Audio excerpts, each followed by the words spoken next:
Dans le festival, nous allons entendre donc la sonatine numéro 1 pour piano à 4 mains. En fait, c'est une période où laquelle j'étais encore assez sous l'influence de la musique minimaliste. La fin de cette sonatine est assez particulière puisque les deux pianistes vont donc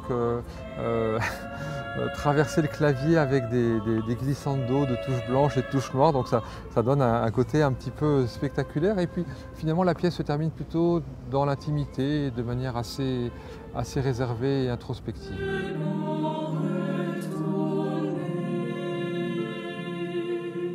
On entendra 3 pièces brèves pour quatuor de saxophone, L'Oiseau bleu, un petit scherzo pour piano, et 2 des 3 études de 1993, les 3 études pour piano. L'Oiseau bleu va être joué par un jeune, très jeune Voilà, tout pianiste. à fait. Donc L'Oiseau bleu de Maeterlinck raconte ce voyage, et finalement les enfants qui étaient partis faire ce voyage pour découvrir, pour retrouver l'oiseau bleu, s'aperçoivent en fait que c'est en rentrant chez eux qu'il était là.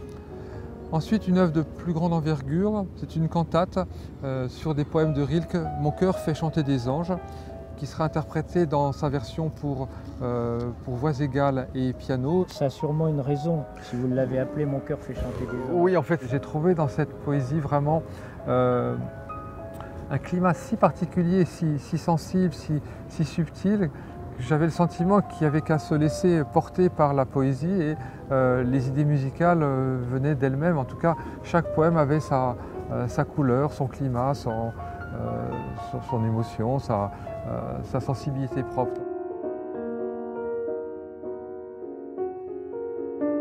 Nous entendrons aussi Ceci est mon sang, ce sont 4 préludes pour orgue, interprétés par l'organiste Jean-Charles Gandry. Et Jean-Charles Gandry était le compositeur invité l'année dernière. La sérénade festive, c'est une œuvre un petit peu particulière, donc je suis très heureux que des interprètes aussi prestigieux que Gauthier Capuçon et Jérôme Ducrot l'aient intégrée à leur récital. C'est une pièce que j'ai écrite pour ma fille Stella Marie pour ses 15 ans. Et je dirais que pour cette sérénade festive, là, vraiment résolument, j'ai cherché à creuser cette sensation de nostalgie, quelque chose comme ça qui nous renvoie à des temps anciens et qui est aussi porteur d'une émotion.